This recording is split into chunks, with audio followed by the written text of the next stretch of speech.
Todos hemos enfrentado enfermedades que amenazan nuestra salud y vida. Nadie lo comprende mejor que aquellos que lo viven en primera persona. Soy Mikel Novela y en cada episodio de este podcast dialogaré con pacientes, sobrevivientes y healthfluencers que influyen, marcan tendencias y participan activamente para mejorar el ecosistema de salud en primera persona. Bienvenidos a todos a un episodio más de En Primera Persona. Estoy súper contento de estar en un episodio más con ustedes, sobre todo con un invitado súper especial. Y antes de darle la presentación, los invito a que por favor, para que este proyecto siga, nos regalen un comentario, una suscripción y que también nos puedan ayudar a compartir el contenido para que cada vez llegue a más personas. Y ahora sí, sin más preámbulos, les voy a presentar al invitado, aunque normalmente a mí me gusta que las personas muestren sus credenciales porque yo me puedo quedar un poquito corto.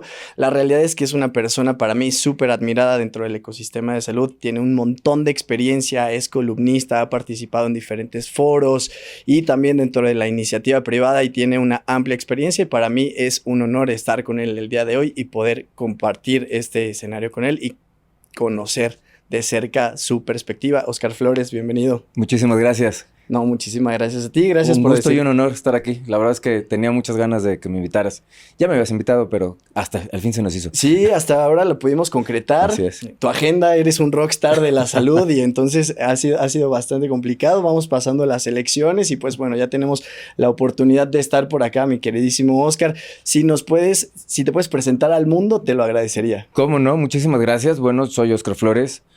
Yo empecé por ahí de 1997 en el sector farmacéutico. Como decía mi querido amigo, he evolucionado a lo largo del tiempo. Yo empecé en el área de investigación de mercados, hice business development, hice venta a gobierno, hice acceso.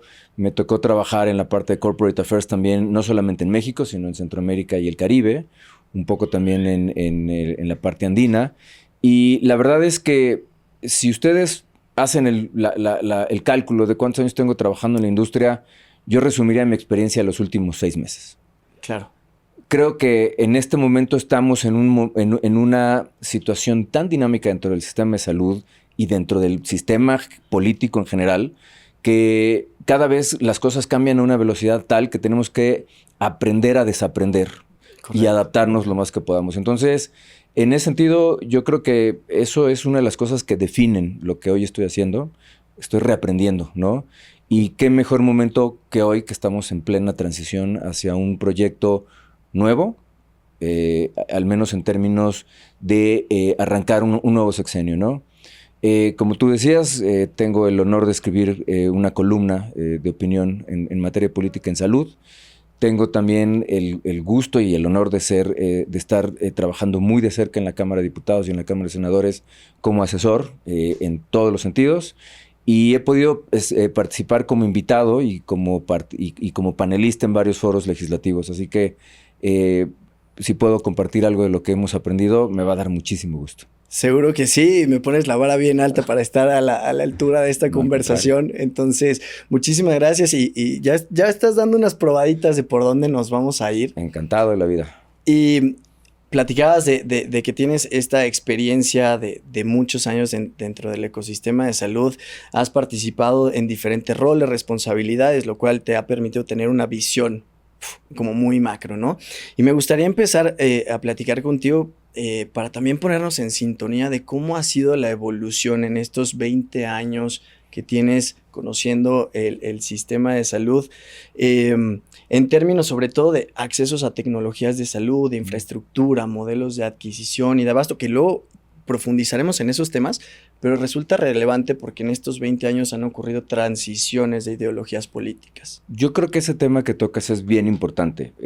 Uno de los temas que tenemos que entender es que el sistema de salud, como lo conocemos o como lo conocíamos probablemente hasta el 30 de noviembre del 2018, era un sistema de salud relativamente nuevo, que empieza justamente por ahí de los años 40 y que incluso no tuvimos una ley general de salud hasta por ahí del 83-84, cuando el presidente Miguel de la Madrid crea la Ley General de Salud, que es el punto de partida que hoy tenemos, ¿no? para este sistema y los respectivos subsistemas, porque esta misma Ley General de Salud de alguna manera fraccionó el sistema dándole atribuciones, responsabilidades y prerrogativas a los estados para que tomaran decisiones.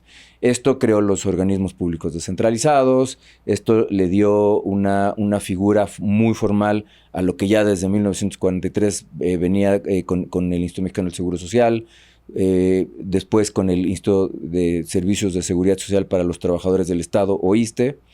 Y bueno, también hemos visto que hay otros subsistemas, ¿no?, que tienen que ver con la naturaleza de sus poblaciones o de sus derechohabiencias, ¿no? Caso Pemex, ¿no?, que uno dice, bueno, ¿por qué la empresa petrolera tiene un subsistema de salud?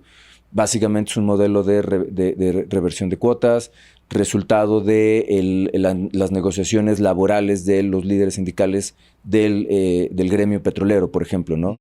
Temas de Secretaría de la Defensa Nacional y Marina, que tienen también sus propios sistemas de salud, incluso de tercer nivel de atención, evidentemente vienen como resultado de la necesidad de tener sistemas que atendieran a la seguridad nacional o a quienes se hacen cargo de cuidar la seguridad nacional, ¿no?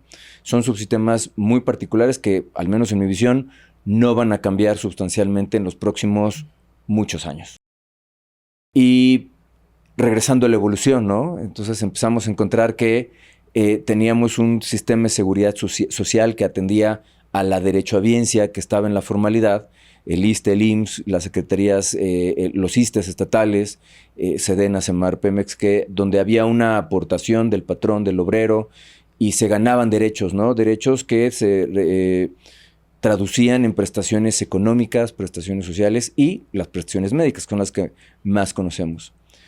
Por ahí de los 2000 se empieza a gestar la idea de crear una forma de dar cobertura a toda esta gente que está en la informalidad, a los que estamos de manera independiente y entonces no tenemos una contribución directa a la seguridad social, al menos temporalmente, a quienes estamos en un proceso de transición entre un trabajo y el otro, y que no tenían esta cobertura, o al menos parecía que no la tenían. Se formalizan mecanismos como lo fue la Comisión de Protección Social en Salud, también llamado Seguro Popular, que lo que buscaba justamente era construir los mecanismos para poder fondear la atención o la prestación social de servicios de salud, que eso es lo que hay que diferenciar. En México, si bien hay una gran dispersión de sistemas de salud o una gran fragmentación, desafortunadamente ahorita fragmentación lo entendemos como algo negativo, pero era lo que había, era la forma que se encontró que era la mejor en su momento, y entender que todos los sistemas tienen que ver con la circunstancia de ese momento, ¿no? Son fotografías, no películas, y eso hay que tenerlo muy claro. Y una de las cosas bien importantes de esto es que con la creación del llamado Seguro Popular se buscó dar cobertura y fondeo en 3 niveles, ¿no? Cauces, que contemplaba intervenciones de primer nivel de atención y que se hacía un cálculo actuarial para calcular una cápita que, dependiendo del número de afiliados, que aquí no son derechohabientes, se entregaban a los estados una vez que entregaban su lista nominal de personas afiliadas, ¿no? Y había estas campañas de afiliación en los estados. Si la cápita era de 1,900 pesos y un estado demostraba tener una afiliación de 1 millón de personas, pues recibía 1,900 millones de pesos para el concepto de cauces. Okay. Evolucionó y se fue creando lo que era el seguro médico de una nueva generación, que daba atención universal, o al menos pretendía hacer eso en los términos conceptuales a las personas que nacían en México desde el momento del nacimiento hasta los 5 años. Y también estaba después lo que se dio en llamar el Fondo de Protección contra Gastos Catastróficos, que evolucionó ahora a lo que llamamos FONSAVI, ¿no? Que justamente era un fideicomiso que lo que buscaba era generar rendimientos y hacerlo revolvente para que fuera creciendo a lo largo del año. Era un proyecto a 25, 50 años, por lo menos, que tendremos que después evaluar y hacer una auditoría post-mortem de esta idea que se tuvo en este periodo presidencial que está terminando, de darle un tope, ¿no?, de 33,000 millones de pesos. Y evidentemente, pues lo que estamos viendo es que con un cambio en el sistema de salud, con un cambio en la nueva administración, deberíamos de ver hacia dónde vamos, ¿no? Pero creo que es bien importante entender de hacia dónde venimos. Exacto. Mencionabas hace un momento también el tema de las compras, ¿no? El proceso de compras fue evolucionando también a lo largo del tiempo, durante 40 años, al grado que el IMSS del 2008 al 2018 se volvió la entidad compradora de insumos para la salud más grande de toda América Latina, ¿no? Solamente por el volumen de cosas que consolidaba en sus procesos, que además hay que entender, consolidaba el proceso de adjudicación. El proceso de contratación y cumplimiento de dichos contratos se hacía de manera independiente por cada una de las instituciones, cosa que ahora se ha buscado cambiar, ¿no? Es decir, los modelos, porque también hay que ser muy claros en eso, ¿no? Hemos tenido varios modelos a lo largo de este sexenio. Empezamos por ahí de junio del 19, cuando la Oficialía Mayor nos mandó llamar y nos dijo: señores, ya no queremos trabajar con distribuidores farmacéuticos, queremos que ahora vengan y nos vendan ustedes directo y nos transfieran este margen del distribuidor que aparentemente, o por lo que yo pude ver, no necesariamente hacía fit lo que unas personas pensaban con la otra, ¿no? Exacto. Después, bueno, pues se hace la derogación del Seguro Popular, se crea el INSABI, ¿no? En enero del 2020, y pues en una entidad nueva que estaba en proceso de aprendizaje, se decide integrar al modelo a UNOPS, ¿no? Se hacen cambios incluso a nivel de la Ley General de Salud, específicamente el párrafo quinto del artículo primero, donde para medicamentos específicamente se crea la figura de organizaciones no gubernamentales internacionales, a.k.a. UNOPS, ¿no? Exacto. Y UNOPS pues trató de hacer lo mejor que pudo. Yo genuinamente creo que ellos tenían la mejor de las intenciones. Desafortunadamente el modelo dejó de ser una cadena y se convirtió en silos, ¿no? Sí. Entonces eso hizo un poco más complicado el proceso. UNOPS termina su periodo y después llega la Secretaría de la Función Pública junto con la Oficialía Mayor. El IMSS hizo su plan B para tratar de subsanar estos procesos de aprendizaje. Vino también la extinción del INSABI, la creación del IMSS Bienestar y la integración de Birmex, que hoy en día, en el momento que estamos hablando, es la entidad compradora, porque así se ha definido desde Presidencia de la República, ¿no? Correcto. En resumen, por eso les decía que yo tengo 6 meses de experiencia. Sí. Todo esto lo hemos tenido que aprender y desaprender. Que tengamos estos periodos y esta velocidad en la que están cambiando las cosas, también nos deben de dar la idea de que debemos de entender que hay muchas cosas de atrás que se pueden rescatar, se pueden integrar a estos nuevos modelos, porque de alguna manera funcionaban. Podían ser mejorables, seguramente. Seguro. Podían ser actualizados, seguramente. Y en este caso me viene a la mente el SAI, el Sistema de Abasto Institucional, que es conceptualmente muy bueno, que probablemente podría hacer un mejor uso de las tecnologías de la información y la comunicación, ¿no? Sí, y justo hablas a ese respecto también de las tecnologías en las columnas que has escrito en El Economista, y me parece bien interesante, y también me gustaría llegar para allá.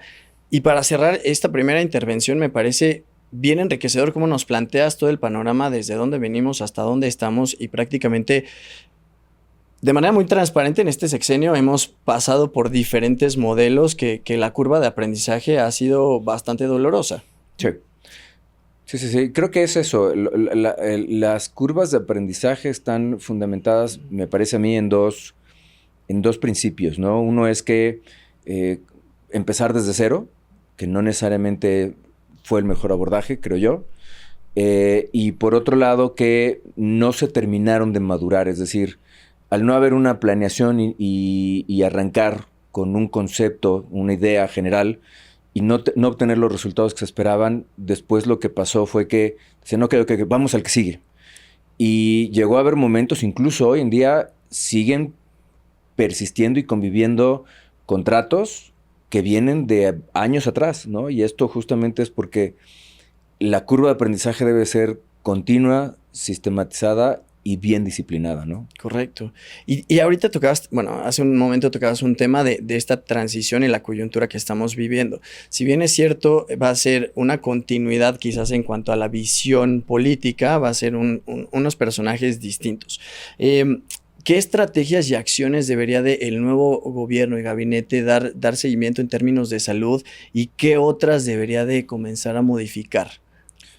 Yo creo que una de las cosas que van a estar a favor de quien asuma la Secretaría de Salud en las siguientes semanas, o al menos que se le nombre, va a estar en cómo defina su equipo de transición, ¿no? Al menos en la experiencia y en lo que yo pude ver en los últimos meses, el equipo que lideró el doctor Kersenovich, que era parte de los diálogos por la transformación, tuvieron un acierto, ¿no? El primero fue escuchar a todas las voces, ¿no? Escuchó a la academia, escuchó a la iniciativa privada, que se sintió hecha a un lado en algún momento en este sexenio, escuchó a las instituciones de salud y también identificó cuáles eran los 10 ejes y los plantearon en un documento que crearon ellos que se llama República Sana, que me parece que al menos tiene un punto de partida correcto, que es la escucha activa de tantas posiciones como sea posible. Llevar eso al equipo de transición y posteriormente a los planes que se traduzcan en el plan sectorial de salud para este siguiente gobierno va a ser una parte importante del éxito de lo que pase, ¿no? Entender que son procesos muy grandes, que van a llevar tiempo, ¿no? O sea, el Seguro Popular cuando se creó era una institución que estaba diseñada para dar resultados en 18, 24, 36 años, porque son temas que tienes que ir construyendo y tienes que ir evolucionando, ¿no? Y madurando. Y en ese sentido yo creo que eso va a ser algo importante. Hoy ya tenemos un proyecto que habla de una continuidad, tendrá que priorizar y hacer y dar entrada a algunos conceptos que antes a lo mejor no se veían tan claros, ¿no? Salud digital, por ejemplo, es una de las dimensiones importantes. Sistema de control de abasto de medicamentos también es otro de los temas importantes. El tema de la equidad y la igualdad en los mecanismos de tratamiento para homologar, porque antes cuando un paciente llegaba con un diagnóstico, digamos, de una neoplasia, un cáncer, ¿qué pasaba? Que si estaba en el IMSS tenía un tratamiento, si estaba en el ISSSTE recibía otro tratamiento, si estaba en el INCAN recibía otro tratamiento, ¿no? Y ese tipo de cosas, mediante la protocolización, probablemente se van a unificar y eso va a permitir tomar decisiones, espero yo, un poco más asertivas en términos de todos estamos siendo tratados bajo los mismos parámetros, ¿no? Y criterios. Y yo creo que ahí es donde está mucho del secreto del éxito para la próxima administración. Okay. Mantener la escucha abierta, mantener el diálogo de dos vías. Yo escuché en algún momento en una reunión en Tijuana a un funcionario de la actual administración que decía, el problema no es que haya un conflicto de intereses. Lo que tenemos que tener claro es cuáles son nuestros intereses. Uh-huh. Y dentro de esos intereses encontrar cuáles son los puntos en común, matizarlos y trabajar en ellos en conjunto. Y en ese sentido me parece que debemos de mantener este diálogo en ese mismo sentido, ¿no? Y hablando de estos diálogos y acerca de los intereses, una de las premisas con las que basamos esta plataforma es que si bien todo mundo decimos dentro del ecosistema de salud, lo hacemos poniendo al paciente al centro. Uh-huh. Mi hipótesis es que cuando choca el interés del jugador A con el interés del jugador B, hay este conflicto. Sí. Y a quien se termina dejando afuera es al paciente y es el último que como figura sufre las consecuencias. Tocas un tema bien importante. Yo creo que en nuestras cabezas y en nuestros cerebros, no importando si seamos institucionales, industria, academia, todos estamos conscientes que el paciente debería de ir al centro y debería ser el centro de todas nuestras acciones. Hasta que yo veo que no va por el camino que yo quisiera, ¿no? O sea, al paciente lo tendrías que tratar como yo creo que lo tendrías que tratar. Y aquí me parece que el tercer sector, es decir, las organizaciones de la sociedad civil, van a tomar un rol importantísimo. Eso es algo que me parece a mí que sería uno de los aprendizajes de la importancia de la continuidad.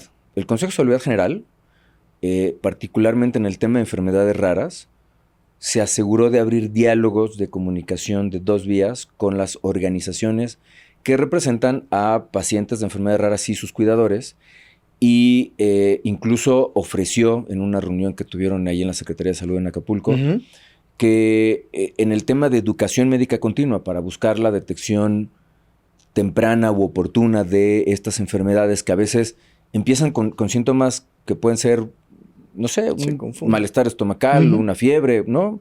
Y se confunden con otras cosas. Y en cambio ellos lo que decían es, miren, si ustedes pueden ayudarnos a construir una plataforma educativa, nosotros podríamos subirla al CIESABI. Y alguien dijo, bueno, pero el CIESABI era del INSABI, ¿no? No, es sectorial. Todas las instituciones podrían recomendar, proponer, subir materiales de educación médica continua y todas deberían de tener acceso, sin importar la adscripción del médico tratante, a ese tipo de plataformas. Y ese es el tipo de cosas que tenemos que construir. Y bueno, regresando un poco al tema de la utilización de las tecnologías de la información. Se hace todo en una plataforma que está en internet, ¿no? Y no está abierta para todo el mundo porque es para profesionales de la salud, del sector salud, pero que está disponible para cualquier médico de cualquier institución de salud. Y tienen hoy en día un catálogo muy interesante. Puede ser mucho más grande, seguro. Pueden mejorar la forma en la que se dan estos cursos, también seguro. Yo creo que es lo que tenemos que hacer, empezarle a perder el miedo a las tecnologías para poder maximizar el aprovechamiento de estos. Correcto. ¿No? Me parece fundamental.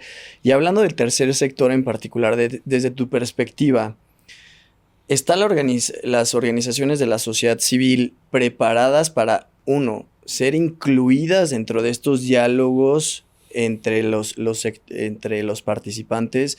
Y en segundo lugar, la contraparte, es decir, las instituciones, iniciativas, etcétera, ¿están también abiertas a que la sociedad civil participe y en conjunto se elaboren estos tipos de planes de salud, por ejemplo, de VIH, enfermedades raras, salud mental, etcétera?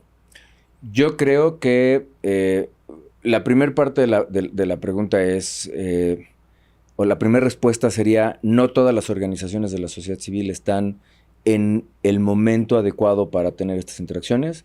Hay unas que son muy operativas, que están genuinamente abocadas al paciente y eso es muy loable. Hay otras que ya han evolucionado su modelo de apoyo y de acompañamiento de paciente y cuidador, que que ya podrían empezar a tener diálogos. Yo las que veo más preparadas particularmente son a las de enfermedades raras. Y otra vez, esto es una opinión muy personal mía, claro, y por lo que yo he visto e interactuado con ellos. Las que están abocadas a enfermedades hemato-oncológicas también son bastante, o sea, ya han madurado bastante en ese sentido.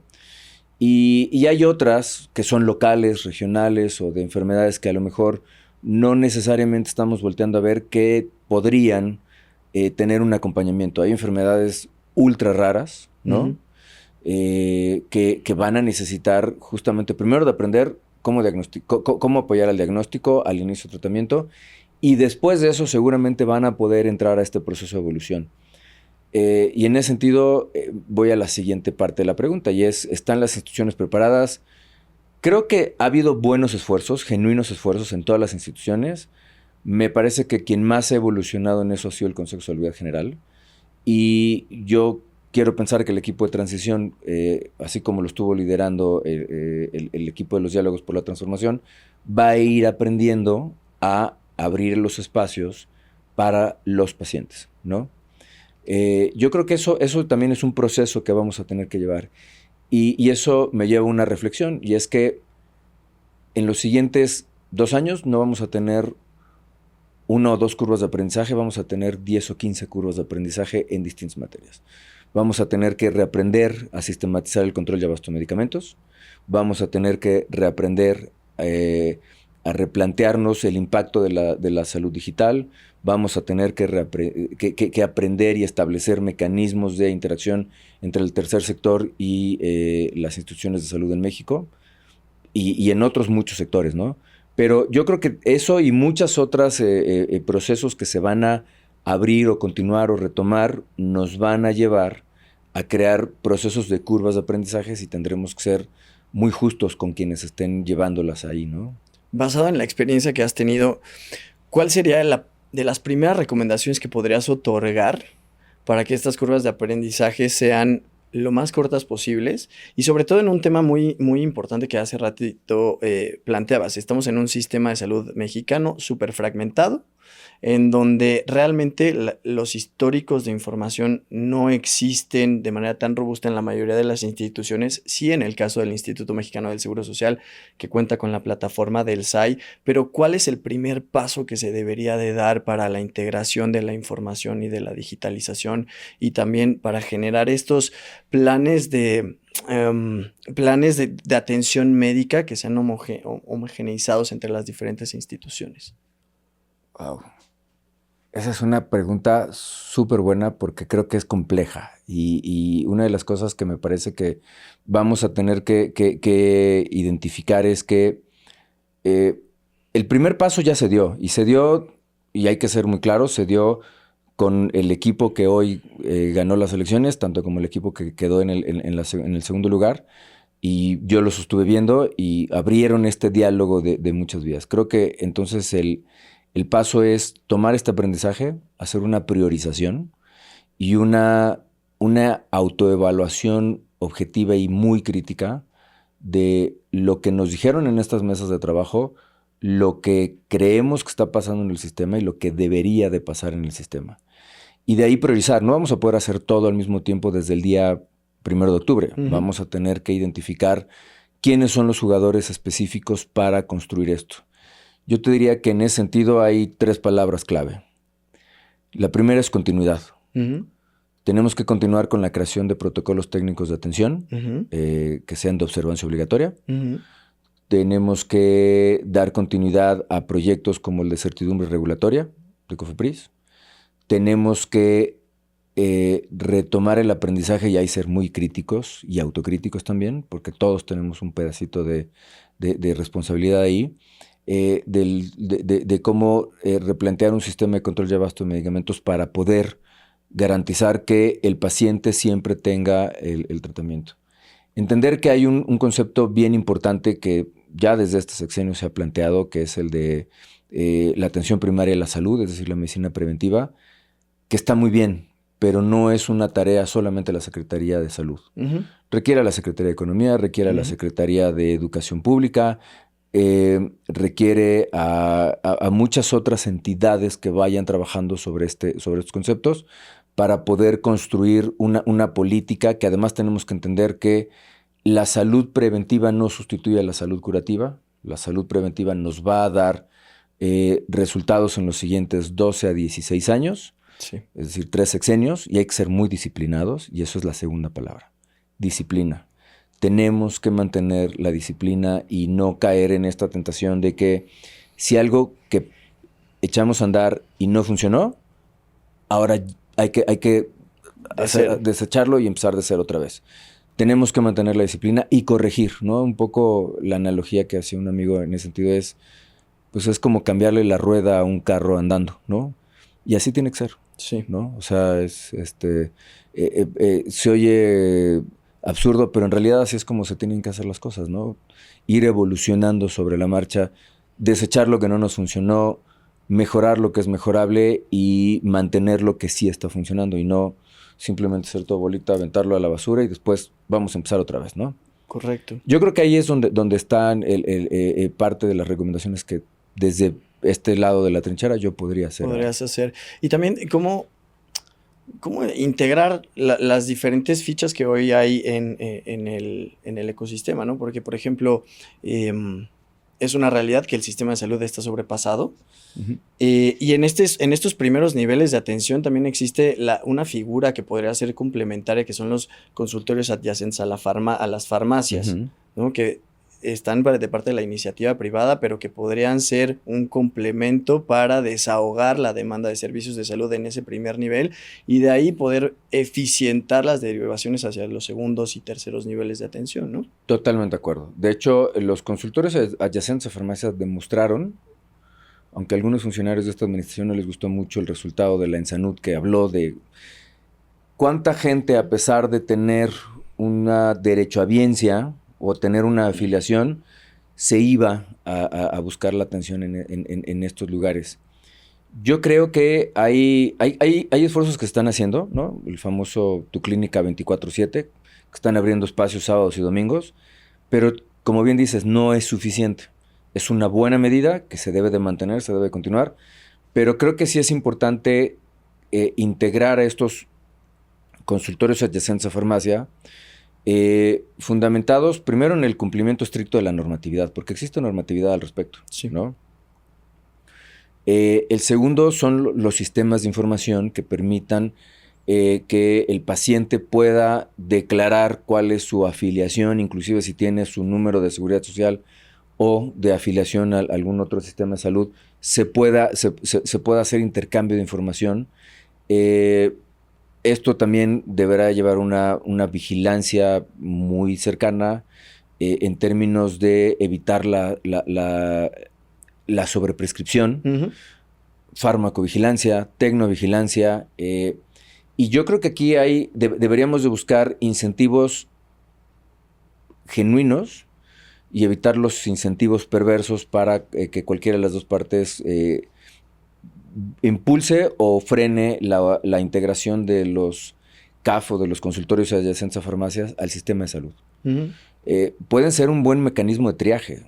O sea, incluso se debería de protocolizar la atención e inclusive uno de los temas es que en México vamos al doctor cuando nos duele algo, ¿no? Sí. Entonces la hipertensión no nos la medimos hasta que nos da un mareo, un derrame en el ojo, algo pasó. Pero vamos cuando nos duele la garganta, pero nunca vamos a hacernos un chequeo. Creo que también hay que incentivar eso si lo que queremos es integrar la atención primaria a la salud como un modelo de salud preventiva. Y yo creo que ahí hay que buscar estos incentivos. Algunos podrían ser fiscales, otros pueden ser administrativos, otros de información, pero construir sobre esta base cómo llevar hacia adelante la integración de estos, ¿no? Inclusive, si uno revisa el proyecto República Sana, se habla claramente de la farmacia del bienestar. Ujú. Es un modelo que en Brasil se llama farmacia popular, Popular. y que la farmacia popular tendrá también, creo, sus aprendizajes y las cosas que tienen que mejorarse, pero bueno, si ya lo hicieron hace 10 años, veamos que funcionó, tomémoslo y mejorémoslo, ¿no? También es parte de ese aprendizaje y del cross-seeding que deberíamos de tener entre los países de América Latina, ¿no? Que un poco para ponernos en contexto de qué es la farmacia popular, ¿podrías especificar de cómo va este modelo operativo? Básicamente es un modelo de dispensación de medicamentos de un catálogo o un cuadro básico esencial. Normalmente son padecimientos crónico-generativos o que tienen que ver con el primer nivel de atención, analgesia, algunos antibióticos y demás, que se dispensan en una red de farmacias que tienen algún tipo de convenio. Yo sé que, por ejemplo, el equipo del doctor Kersenovich ya volteó a ver este modelo. Me parece que va a ser muy importante este aprendizaje, pero en términos generales es una dispensación, y si se va a dar una dispensación de medicamentos en farmacias con convenio, ¿por qué no también hacer los convenios para la atención médica e inclusive hacer como te decía, una suerte de triaje, ¿no? Si el paciente, el médico ve que lo que tiene es algo que requiere de una atención mucho más especializada, hacer la misma derivación, ¿no? O esta referencia contra referencia del sistema de salud hacia otros niveles de atención, siempre manteniendo toda la información del paciente con el debido cuidado, ¿no? Y cuidando datos sensibles. Ese es un poco lo que creo que debería pasar. No va a ser fácil, no va a ser rápido, pero hay que empezar en algún lugar, ¿no? Correcto, y que estas políticas sean transeccionales con estas miradas a 12, 15, 18, 20 años, ¿no? La palabra transaccional es mágica. O sea, en México una de las cosas que vivimos, al menos yo me acuerdo mucho, por mi edad me tocó ver la transición de varios sexenios y todo el mundo te decía, bueno, es que este país se reinventa cada 6 años. Y tenían razón. Ujú. La realidad es que hoy lo que hay que hacer es empezar a construir cómo llevar estos aprendizajes a lo largo de los siguientes sexenios, ¿no? Inclusive la propia la ley de responsabilidad de servidores públicos no permitía la firma de contratos que excedieran su propio periodo, ¿no? Y de convenios y acuerdos en todas materias, compras, adquisición de deuda, etcétera. Este tipo de modelos tienen que ser vistos así, transeccionales, ¿no? Yo, es más, recuerdo haber escuchado ya al doctor Kersenovich, por ejemplo, en las mesas de diálogos por la transformación, hablar de la transeccionalidad en ese sentido, ¿no? De cómo llevar modelos de larguísimo plazo, ¿no? Correcto. Y ahorita que decías estos modelos transeccionales, me venía a la mente la reflexión que yo hasta este sexenio tuve la oportunidad de colaborar más de cerca con el sector público. No tengo parámetros anteriores, pero lo que sí me tocó vivir, y ahora sí que en primera persona, es que estos modelos de adquisición, abasto, suministro de medicamentos fueron cambiando y hace ratito lo planteabas, ¿no? Empezamos con un modelo, nos fuimos a Secretaría de Hacienda, luego nos fuimos hasta evolucionar a que hoy estamos con Birmex. Uh-huh. Y en donde en estos 100 pasos para la transformación leía el otro día que una de las propuestas es que el modelo de Birmex siga Uh-huh. adelante durante el siguiente sexenio. Hoy creo que dentro de esos aprendizajes de parte de la industria farmacéutica se están poniendo ciertos parches operativos para que se puedan llegar los medicamentos hasta la última milla, que la última milla es en donde el paciente lo requiere. ¿Qué nos depara para el siguiente sexenio en términos de estos modelos de adquisición, suministro, abasto de medicamentos? Otra pregunta muy interesante. Y es que hay que entender que Birmex, que además existe desde 1999, si no mal recuerdo,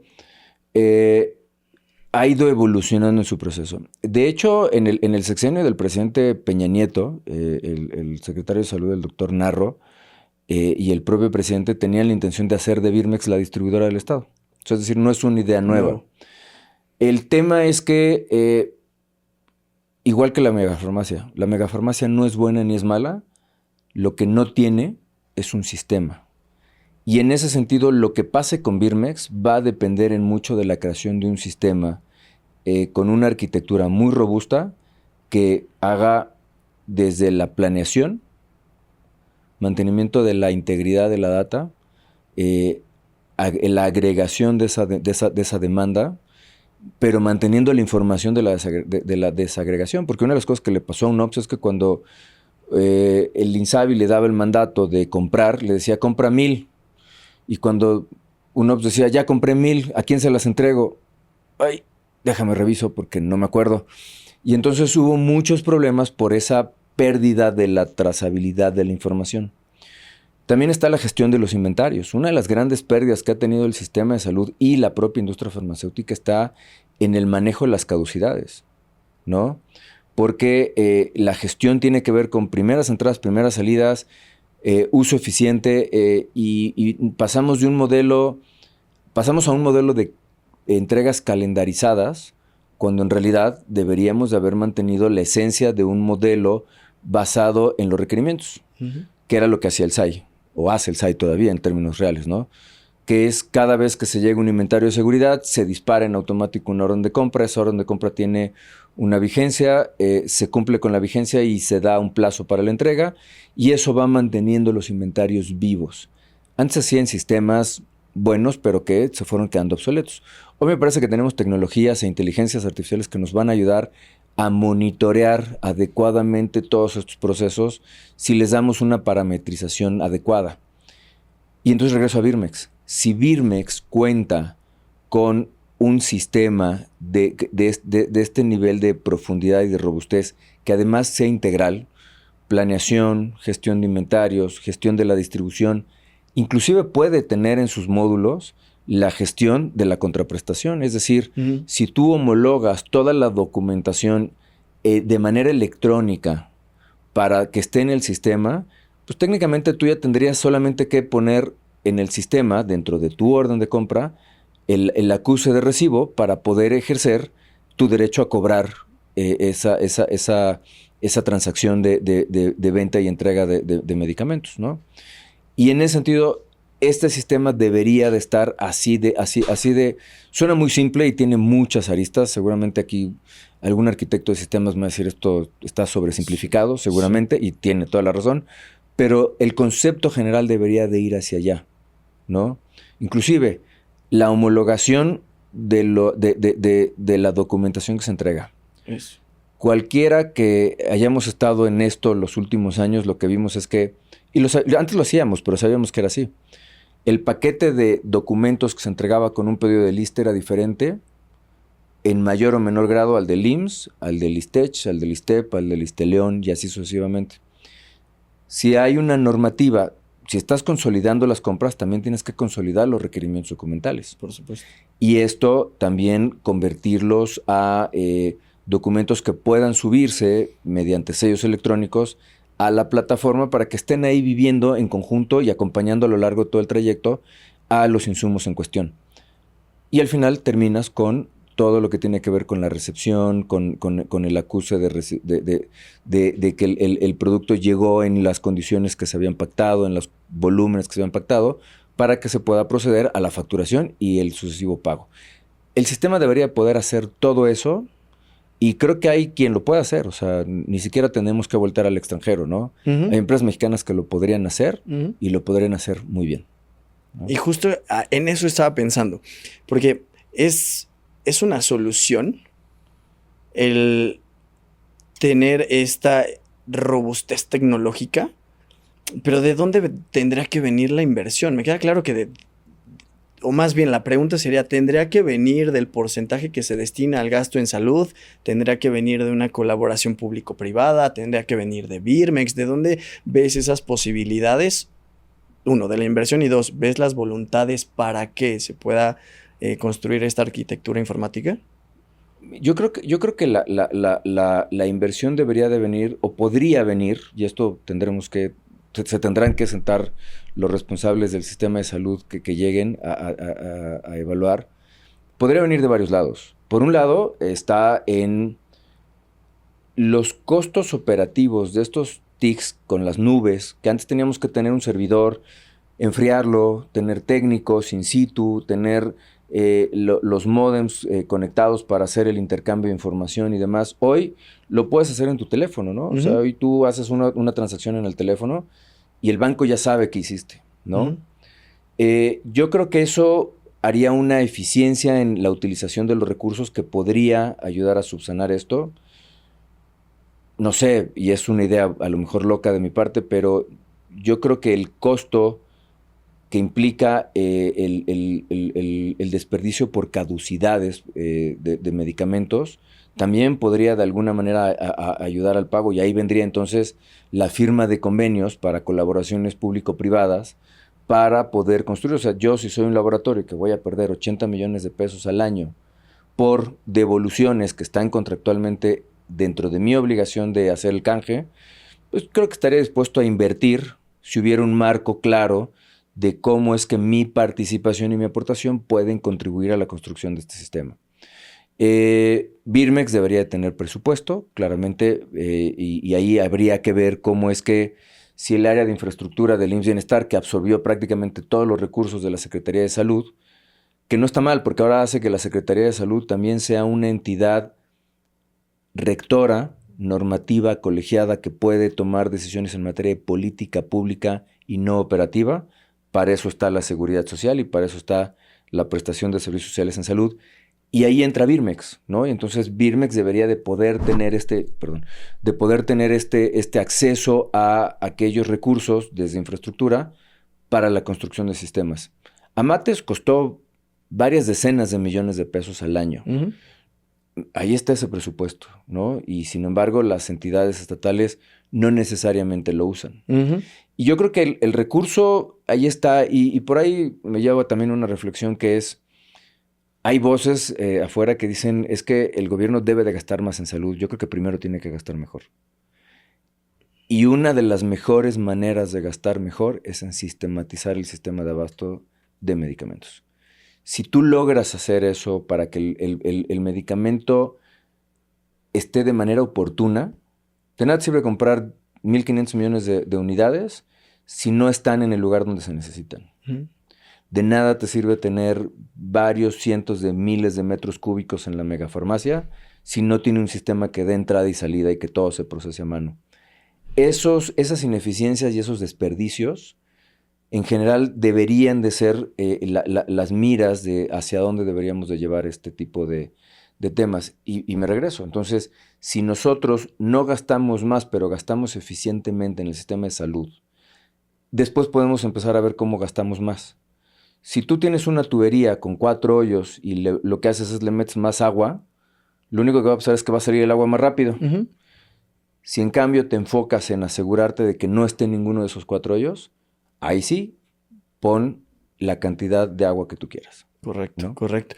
Y me parece súper refrescante que traigas esto sobre la mesa porque abres la posibilidad de la colaboración entre la iniciativa privada, entre el gobierno e incluso también me quedaba reflexionando el ecosistema emprendedor, las startups, ¿no? Que puede ser que por ahí haya alguna startup que se dedica al tema de tecnología y entonces pueda ofrecer esta propuesta de valor hacia cualquiera de los sectores antes mencionados y de ahí empezar a la construcción, ¿no? Totalmente de acuerdo. Yo creo que eso es algo que yo personalmente sí espero de esta administración, ¿no? Una reapertura al diálogo con el sector privado en lo general, porque creo que hubo una apertura paulatina de este sexenio, pero con ciertos grupos y ciertos sectores muy específicos. La salud es un sector primordial y yo creo que es uno de los que debería de empezar a abrir otra vez el diálogo entre la iniciativa privada y el sector Y el público. sector público. De este último comentario, Oscar, viene esta nueva administración. ¿Qué reformas estructurales debería de empezarse a empujar desde las diferentes iniciativas para justo tener este sistema de salud mucho más sano? Yo creo que urge una ley de salud digital. Me parece que ya hay avances en ese sentido. Probablemente requieran una revisión y una serie de adaptaciones. Yo creo que también hay que identificar cómo generar eficiencias, ¿no? Evaluar dónde está hoy el programa IMSS Bienestar y cómo empata con el OPD IMSS Bienestar. De tal manera que libere ciertos recursos y cierto esfuerzo administrativo, humano, tecnológico, presupuestal, para que se vuelva parte de la responsabilidad del OPD, ¿no? Me parece que va a ser importante revisar y acelerar la homologación de los protocolos técnicos de atención. Me parece que hay que revisar, todas son opiniones mías. Sí. Me parece que hay que darle a COFEPRIS los recursos que necesita y no significa darle más dinero. COFEPRIS en sí mismo genera dinero.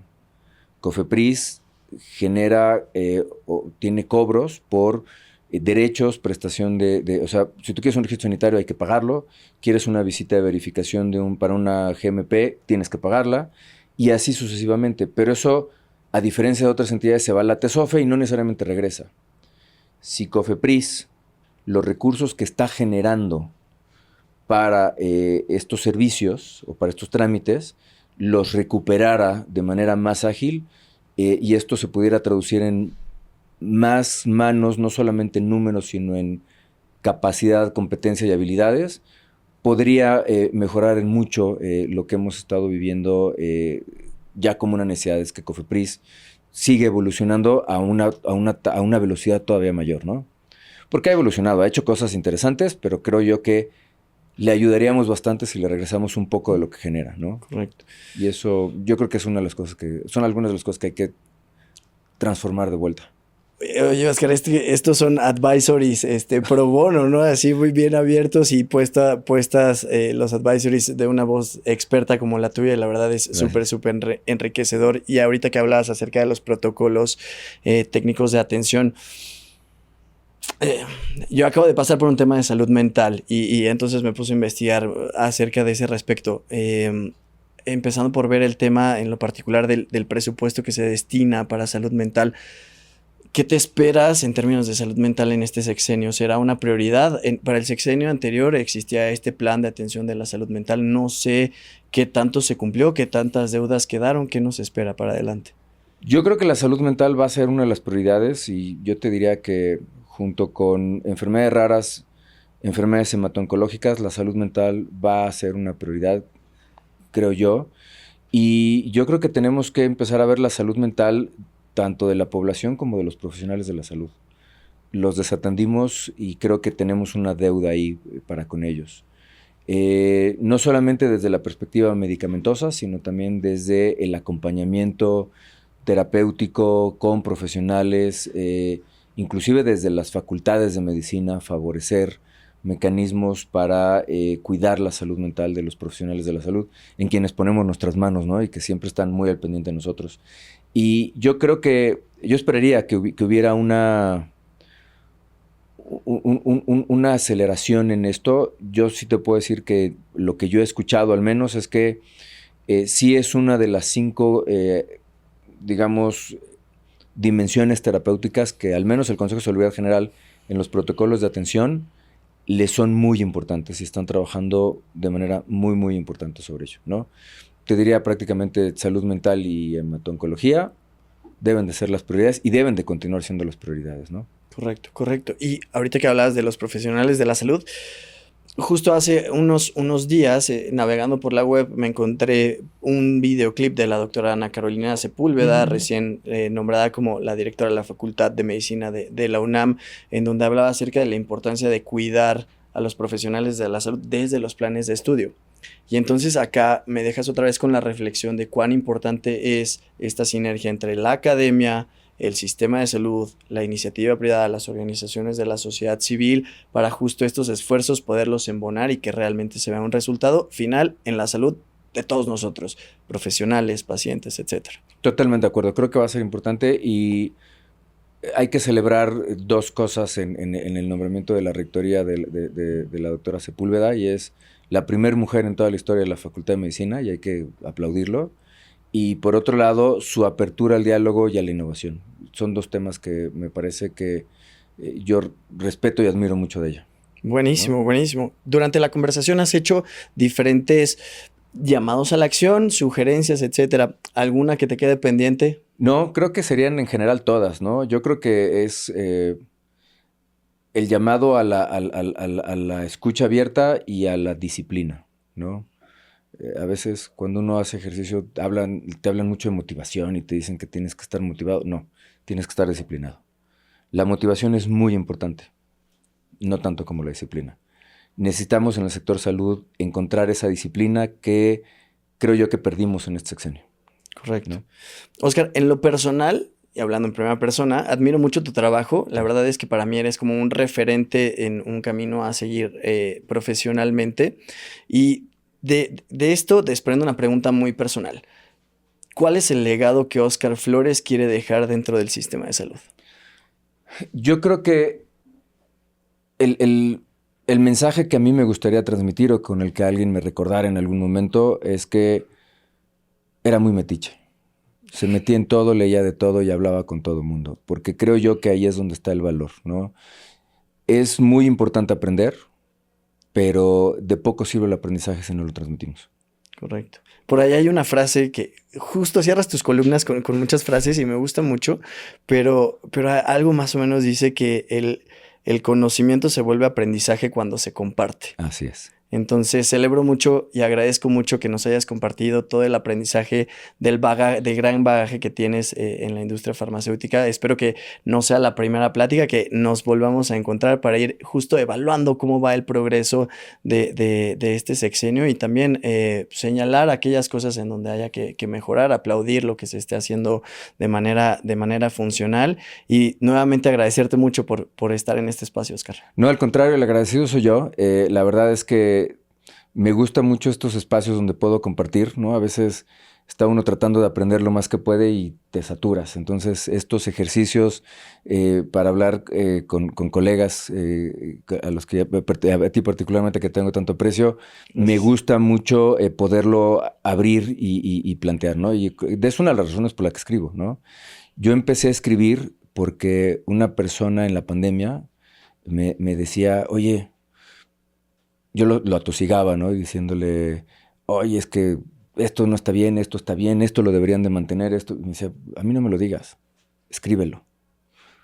Entonces, fue como empecé a escribir. Increíble, y lo haces increíble, Oscar. Y a ese respecto, ¿en dónde te puede encontrar la gente? Muchas gracias. Yo estoy saliendo de manera periódica en El Economista, en la parte de opinión. Si ustedes entran a la página y en buscar ponen Óscar Flores, les van a aparecer todas mis columnas.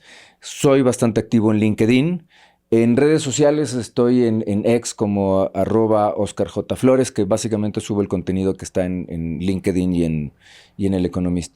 Perfecto, pues muchísimas gracias. Ahí tienen donde seguir a Oscar. Y por nuestra parte, déjenos sus comentarios, suscríbanse, platíquenos qué tal les pareció este episodio y nuevamente ayúdenos a compartir este contenido para que llegue a más gente y este proyecto pueda seguir adelante. Me despido, no sin antes agradecer a la producción, al equipo. Muchas gracias por todo y nos vemos en la siguiente. Hasta pronto. Muchas gracias por ver o escuchar este episodio. Me encantaría leer tus comentarios. Si disfrutaste de este podcast, la mejor forma de apoyarnos es compartiéndolo, dándole like y suscribiéndote a nuestro perfil en las diversas plataformas. Te espero en el próximo episodio.